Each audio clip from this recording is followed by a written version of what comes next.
Greetings, world history people. I hope you're doing wonderfully well. I wanted to talk to you about the next sort of big project area that we're heading into and give you a little bit of information about that. So here we go. Let's talk about this fabulous question or this fabulous quote. One man's terrorist is another man's freedom fighter. What does that mean? Isn't that a great quote? Well, one of the places this comes from is well, it's actually in your book at some point, but one of the places it comes from is an idea found in Peter Oliver's Origin and Progress of the American Rebellion. If you're going to study American history, well, guess what? As juniors, you are going to study American history, but as you study American history, remember that the sort of national narrative that we give about the American Revolution has another side to it, and it's not the sort of hippy-dippy leftist side of historians who want to call the American Revolution something other than a fight for freedom. It's the side of hundreds of thousands of British people who were not only a part of the American Revolution, wanted the Americas to stay a part of England, and then got kicked out at the end of this revolution. So they clearly would not see John Adams, Sam Adams, John Hancock. They would not see these guys as freedom fighters. They saw them as terrorists. So if you get a chance to take a look at this book at some point, it is a fascinating rethinking of the American Revolution. So if we look at John Adams, Peter Oliver's suggestion in this book is that both Adams, John Adams and Sam Adams, are just incredibly ambitious. They're out for their own ends. They are not freedom fighters. They are conducting acts of terrorism or acts of terror against a legitimate British government in an attempt to gain wealth and prestige and power for themselves. So there's the start of it. Now this issue, one man's terrorist is another man's freedom fighter. This issue gets immediately thorny, right? Like we can look at someone like this, and my immediate response to seeing this Osama bin Laden's face is terrorism, obviously. Like there's no question about that one. This is someone who's perpetrating evil and wrongdoing and hatred and violence. Well, if we're living in that part of the world where he's from, we probably wouldn't have that same view of the United States, and we probably wouldn't have the same understanding of him. We clearly would not. So, but everything's not relative. It's clearly not. And so we've got to be able to come up with some definition and clear definitions of terrorism or terror and freedom fighting or freedom fighters. So that's what you're going to be doing. If you recall, we've had this conversation about her, about Joan of Arc. In a debate about Joan of Arc, if you're coming at that debate from the perspective of an English person, you are going to see her as someone who's fighting against legitimate authority, fighting even against the legitimate gender norms of her world. And it's going to be a very different view if you are from France at the time. So I think she's a fascinating one. Nelson Mandela, certainly not a terrorist in most people's book, but if you're in South Africa at the time, then you see him as the head of a violent wing of the African National Congress.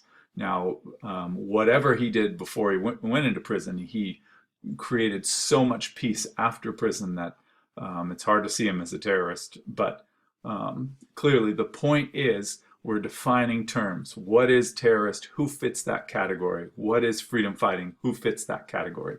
And there's another complicated one is Che Guevara. These t-shirts all over the place well, they used to be. But look into his past and you'll see it's fairly complicated and not so simple. Speaking of complicated, here's a Nobel Peace Prize winning leader of Myanmar, Aung San Suu Kyi. I probably butchered that. I apologize, people from Myanmar. Who then, after winning the Nobel Peace Prize, goes on to, as the Guardian will say here, excuses a genocide, jails journalists, and locks up critics, leaving the international community wringing its hands as Myanmar remains as repressive as ever. So she goes from this sort of glorious rise to power to treating the Rohingya Muslims with just as much persecution as ever. So freedom fighter, maybe not terrorist, but freedom fighter. It seemed like she was, but maybe not by all accounts. Here's Frederick Douglass.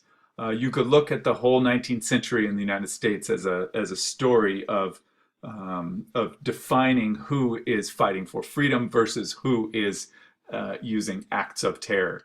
I love the fact that just as John Brown is going to go into Harper's Ferry, he goes and asks Frederick Douglass, "Come with me. Come and help me attack the South and in slavery." And Frederick Douglass is like, "No, I think you are on a crazy person's mission." But many people in the South would have defined Frederick Douglass as a terrorist in this time. And clearly they defined John Brown that way. Here's another fine example of a fascinating one. "Give us a child for 8 years, it will be a Bolshevik forever." This is Lenin.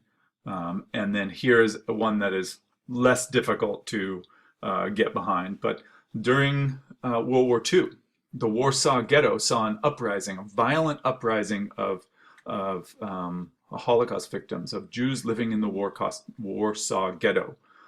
If you think that Jews did not respond during the Holocaust or did not react as much as they should have, go look at the story of Warsaw. They take Chevys and they weld armor to the Chevys. They turn these Chevys into armored vehicles to use to attack the Nazi menace there. They were doing everything possible, everything including what we might determine are acts of terror against a whole system of terror.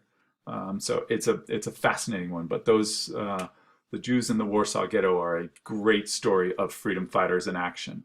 So what you're going to do is look throughout all of human history. Look at every example of fighting that you can find, and then try to create a theory of freedom fighting and a theory of terrorism. How do you define something as terrorism, and how do you define something as freedom fighting? Try to create some sort of a formula to determine whether or not someone is a terrorist or a freedom fighter. So we will end with this example here. Here is William Wallace, who is a Scottish freedom fighter, I think, but the British certainly would have called him a terrorist. He defeated the English at the Battle of Stirling Bridge in 1297 of the Common Era, and was trying to gain Scottish independence. But again, the British would see him clearly as a terrorist. And and don't worry, Mel Gibson, I'm not going to say he's a terrorist. I don't want to get punched in the face by you. Talk to you soon.